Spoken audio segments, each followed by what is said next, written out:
The same people who think a 14-year-old should be able to go get a job without any parental or school consent don't trust that 14-year-old to check out their own library books. Which side are you on? Which side are you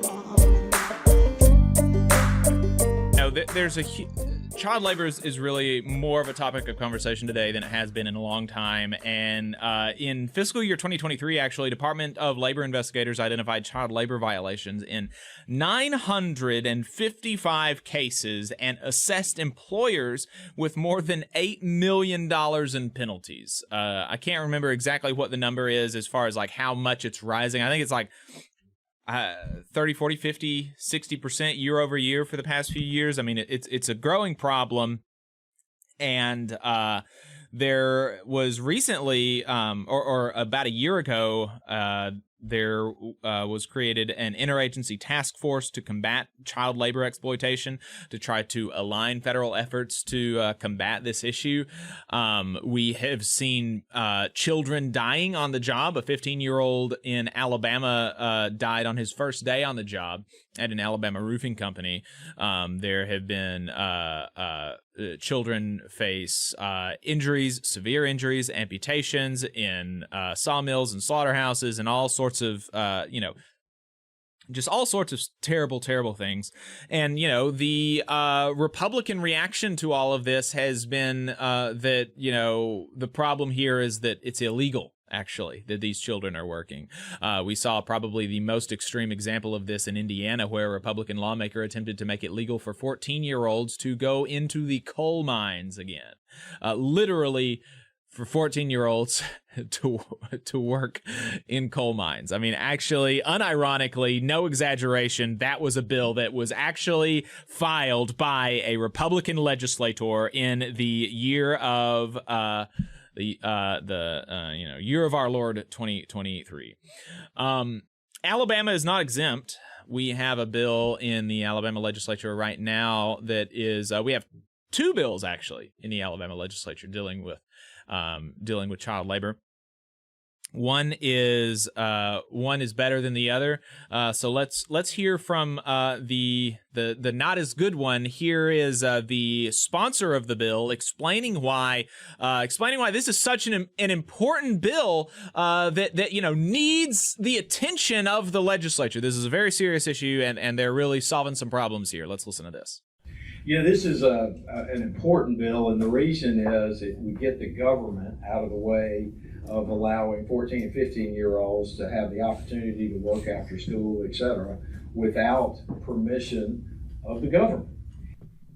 There you go. That's a really pressing issue, and it's great how he says government instead of schools, right? Because people obviously have a much better connotation with the word schools or superintendent or teacher or principal than they do with the government. The government, big, bad, scary, ooh, and so when you obfuscate it like that, they have to get permission from the government. Like what's going on there? You have to go to the comptroller or something? No.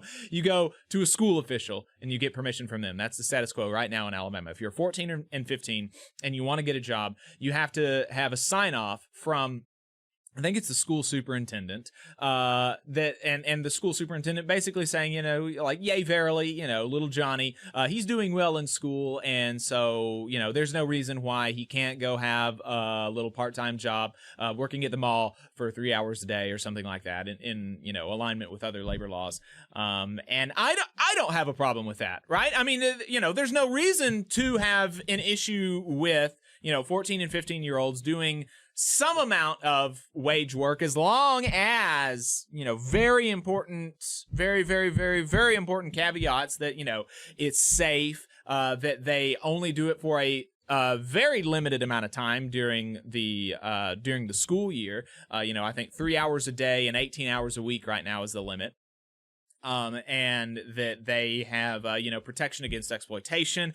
I think one good thing for Alabama to do would be to force employers who hire minors to keep records of sexual assaults that happen on the job and provide those records to the parents before the parents give permission for their children to work at this job, right? So, that's something that I think we could see. That's something that Florida Democrats last year proposed and Florida Republicans denied. rejected the idea that employers should provide information on sexual assaults to the parents of children who want to work in their facilities.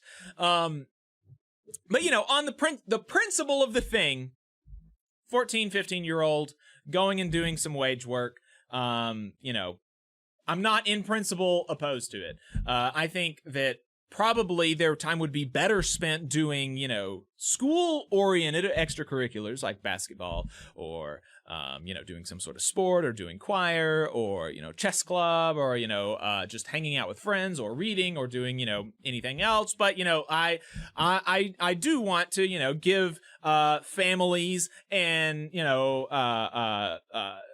parents some amount of freedom to, if they think that this is something that would be valuable for their child, and the child feels like it's valuable, then, look, I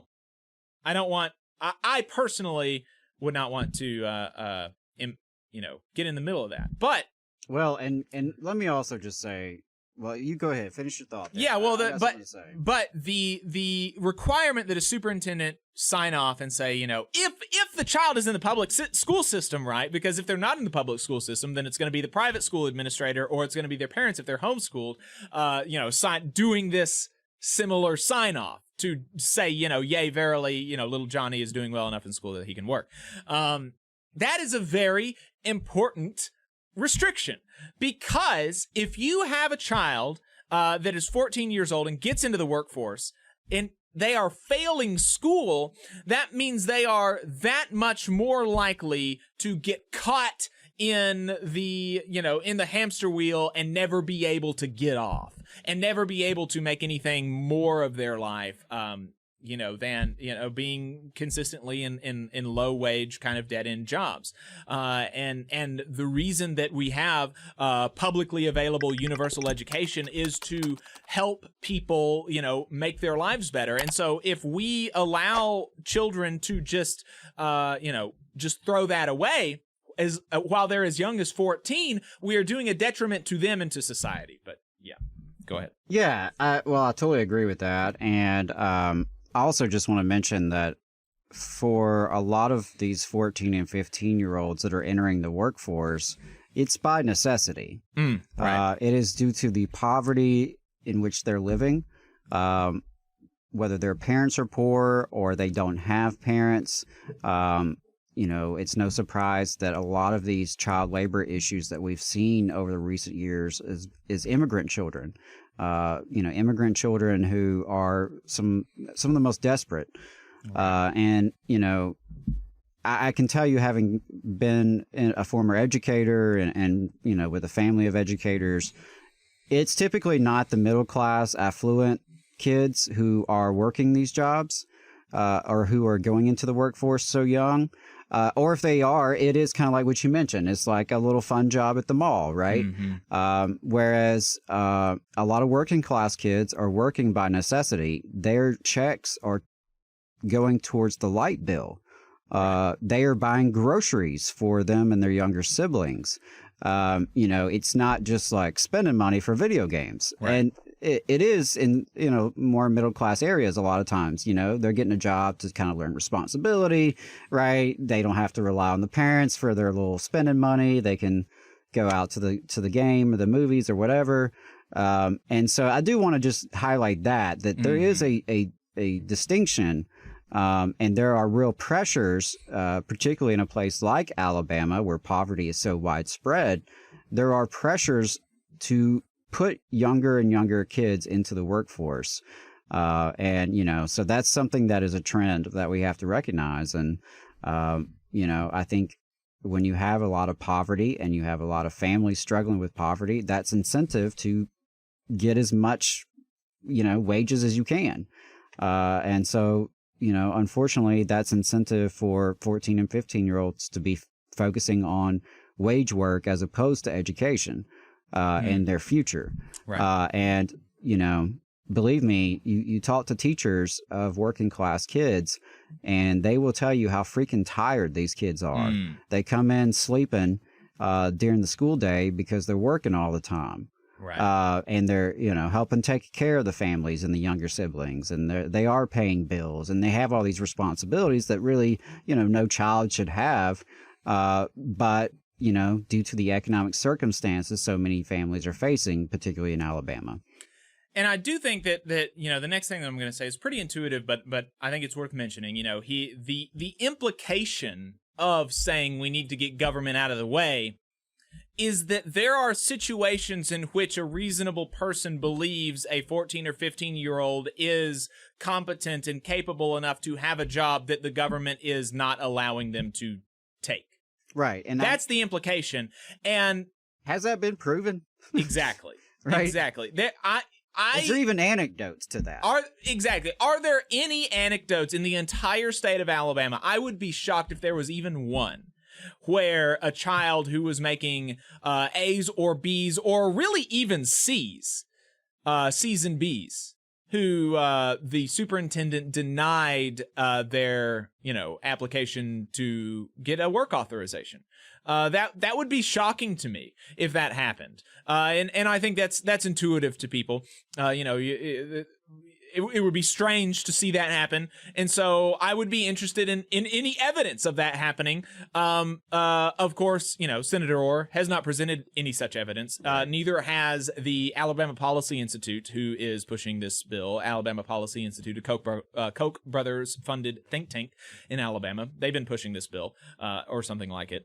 Yeah, absolutely. That's the origin behind this. They, unveiled this as part of their legislative agenda before the session started. Yeah. And so... also, that framing of getting government out of the way, like, okay, I would love to go 90 miles per hour down the parkway. Let's get government out of the way, yeah. Get government out of the way of that, right? I mean, you can take that tack on every law, every regulation, every aspect of social restraint that we have. Right. Oh, it's the government getting in the way. Right. I mean, and obviously folks like Senator Orr are okay with the government getting in people's way in many, many respects of our lives.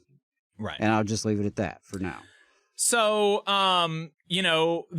so that's a pretty obvious concern to have with this is that there are going to be people who fall through the cracks. And so there's one person, and I think this is actually a Republican, and this person said that they're going to propose an amendment to this bill with replacing the authorization from the superintendent with authorization from the parent, like a written actual form from the parent for 14 and 15-year-olds saying that that they can work. But right now, if the law passed as is, if this bill passed as is, there would be no requirement for permission from the schools or the parents. A 14-year-old could go theoretically be failing school without the permission of their parents or the school or knowledge of any of these parties and go and get a job and further make their life worse. Right. And let's just be real here that the same people who think a 14-year-old should be able to go get a job without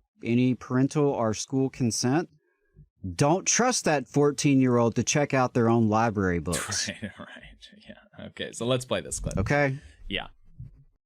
Is there something in place to make sure that if the students' grade point average or their work in school is going south? I would say that's certainly a parental jurisdiction that the parents, if Johnny wants to go work at McDonald's after school, the grades start slipping, then the parents would say, Johnny, your grades are slipping, you're going to have to quit your job, or your grades got to be a certain level before we're going to allow you to do that, and let the parent be a parent.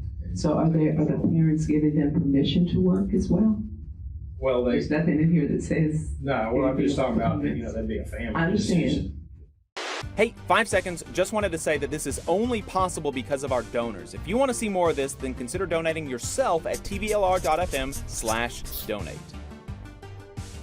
Yeah, so he got caught there. He's saying it. The woman is asking, are there any things about the parents having permission, or like what restrictions are there? And he says, well, it would be a family issue, and she points out, like, well, actually wouldn't be a family issue. There's nothing in the bill requiring it to be a family issue. There's no requirement for it to be any sort of issue. This 14-year-old who's failing school can just willy-nilly go and get a job with no permission from anybody whatsoever as a 14-year-old. So he was caught on that, and he looked kind of silly, I think, in my view. Now, while there was no official Democratic opposition to this bill getting out of committee, it received a favorable report, 7-0. So there was no Democratic opposition. Somebody on Twitter said that they called the minority leader, Anthony Daniels, and said that the reason for this is because it was a voice vote. And I talked to somebody else, and they said, well, typically, you know, Democrats, just as a courtesy, they're not going to really stop a bill coming out of committee, you know, especially if it's going to pass anyway or whatever, just so that maybe some Democrat bills can get out on the floor and at least get voted on as well. Now, of course, the Republicans in this session have been is my understanding, running over the Democrats much more than in previous sessions. So I don't know why you would extend Republicans this courtesy, especially when we're talking about, you know, the health and safety and you know, the well-being and educational, you know, achievements of 14-year-olds. Why you would give, you know, Republicans the courtesy of being able to fast track this bill. It's kind of doesn't make sense to me, but there was a really eloquent expression of the concerns that would arise among any reasonable person on hearing this bill and what it would do. Let's listen to this. I understand what you're trying to do. We're trying to increase workforce participation. Am I wrong on that? I think that could be ancillary, but at 3 hours a day, you know, I don't know the aggregate impact. It's more, why should you go to the government and get permission, or the superintendent, to be exact, to allow your child, if you work 3 hours after school at McDonald's, why should we have to do that? Well, in my district, we have truancy issues in the Black Belt. And so my concern is the same as Senator Coleman Madison, is you get caught in this rat race and you start paying bills and eventually you drop out. And nationwide, I think this bill has come at a very inopportune time because nationwide we are seeing an increase in child labor violations. And I think we all should be concerned about that and try to find other creative ways to increase workforce participation and not just with our children. I mean, yeah. Amen. Really, I appreciate him saying that. Yes. Because that to me is the context is important. Mm-hmm. The context is important that we've had just a rash of child labor violations that we started this segment mentioning. Some really scary, some really just disturbing child labor violations here in Alabama and across the country. But right here in Alabama, that's the context. And so you see that, you're aware of this news and you think, you know what? The problem is too many superintendents getting in the way of too many 14 and 15-year-olds working. Right.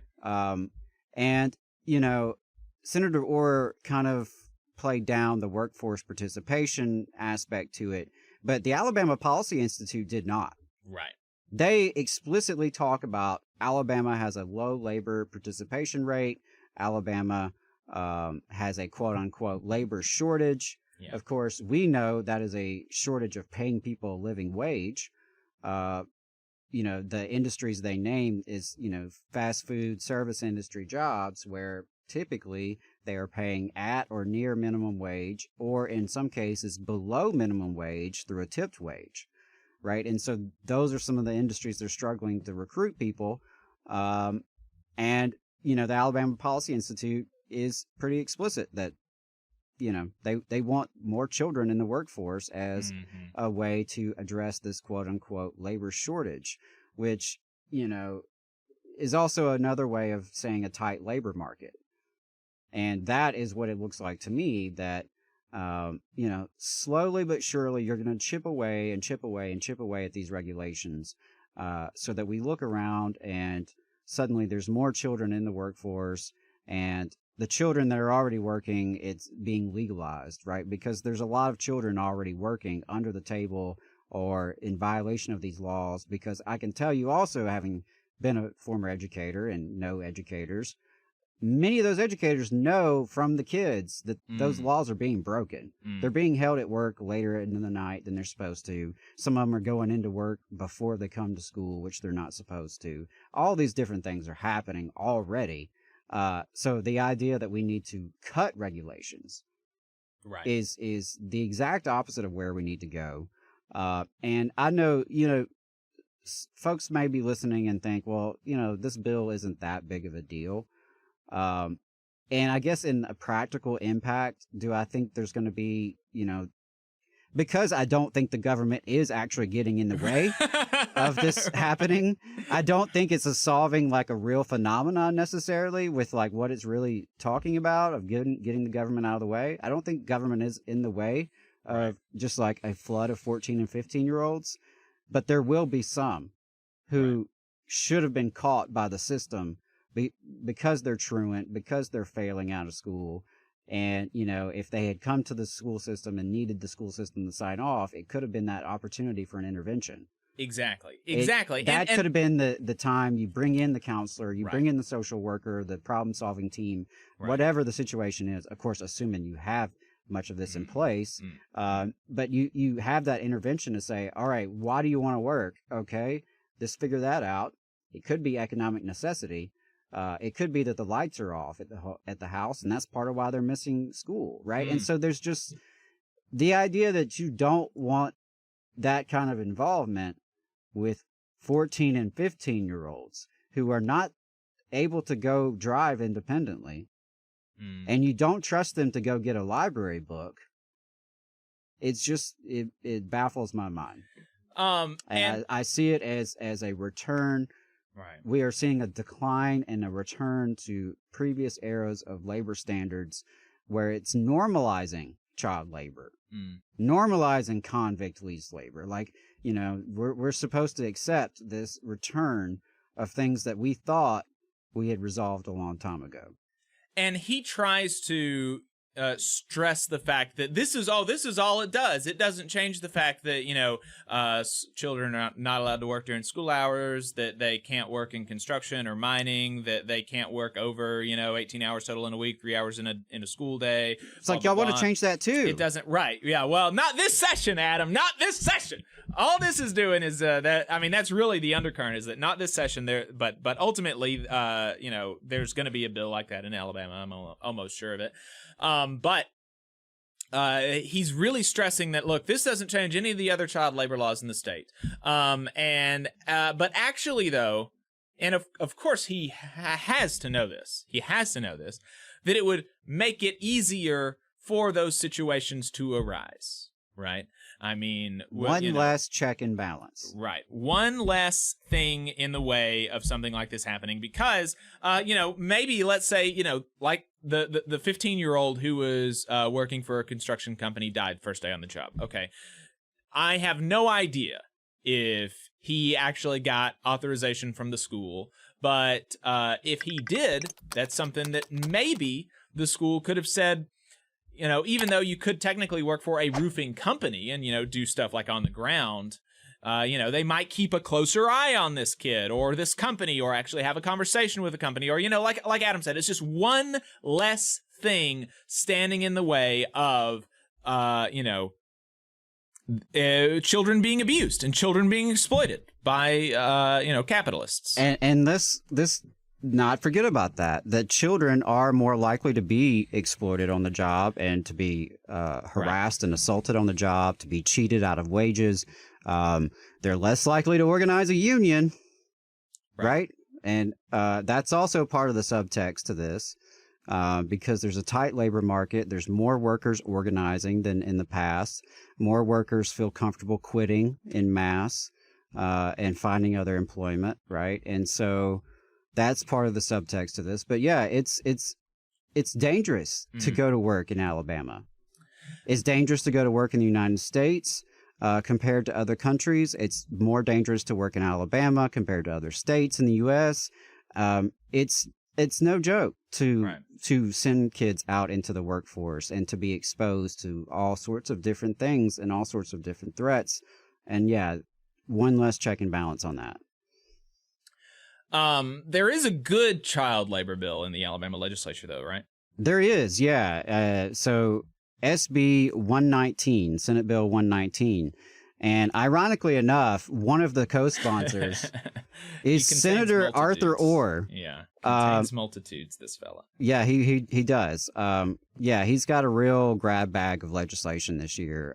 He's got some good bills, and this is one of them. He's also got some of the worst bills in the session. Well, right? I mean, the best bills and the worst bills in the session are both his, right? I mean, certainly on the child labor issue, right? Yeah. He's covering both angles of it. Yeah, so he is not, of course, the only co-sponsor. Senators Stewart, Coleman Madison, Beasley, Hatcher, Smitherman, and Singleton. So it is a bipartisan piece of legislation, Senate Bill 119. And what this would do is increase the civil and criminal penalties for an employer who violates child labor laws.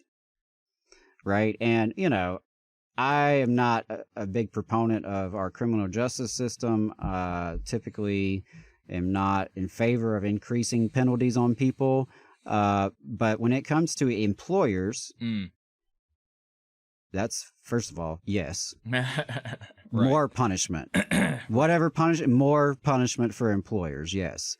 And when it comes to violating child labor laws, yes.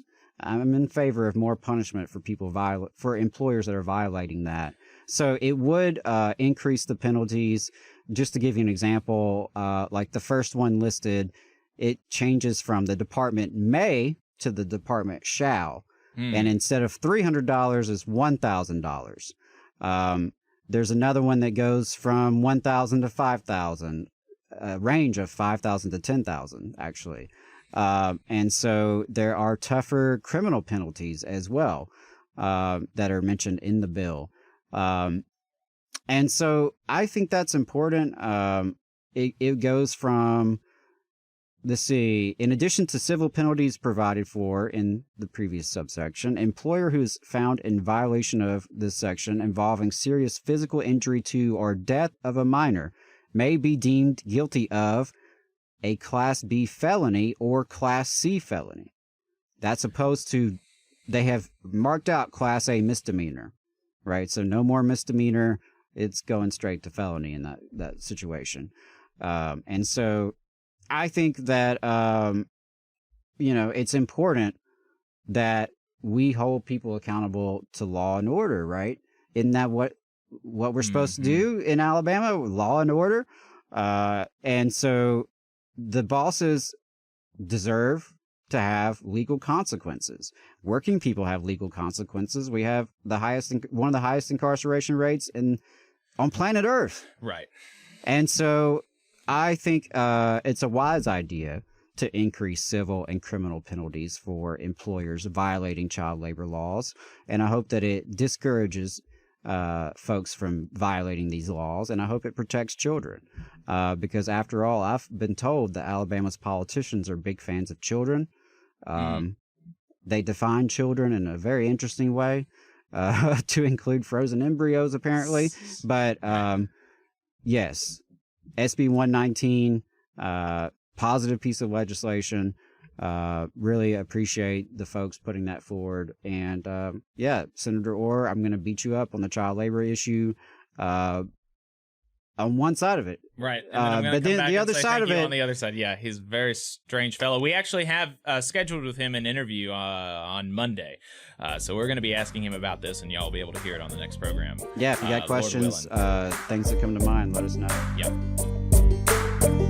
You just saw a clip from the Valley Labor Report. We are live every Saturday morning from 9:30 a.m. till 12:30 p.m. And we pride ourselves on keeping all of our content free to everybody so that we can talk to as many working folks as possible. If you support the work that we're doing, you think that it's important, you think that it's good, then consider making a monthly contribution to the project, and you can do that on our website, tvlr.fm.